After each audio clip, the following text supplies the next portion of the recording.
بس یہ دن ہے جو ہمارا سرمایہ ہے، یہی زندگی ہے جو ہم پر اس کا احسان ہے۔ اس احسان کو محسن کے نام پر ہی گزار دیا جائے تو منزل حاصل ہوگی، ورنہ وصوف سے کچھ نہیں کہا جا سکتا۔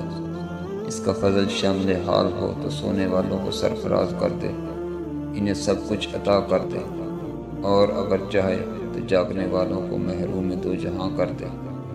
ہم سمجھتے ہیں کہ لوگوں نے منزلیں پا لی، نہیں، یہ سارا کام کرنے والے کا اپنا ہی کام ہے۔ مسافر اس کے، مقصد اس کے، مسافرت اس کی، منزلیں اس کی، سرفرازیاں اس کی، اور سب احسان اس کے۔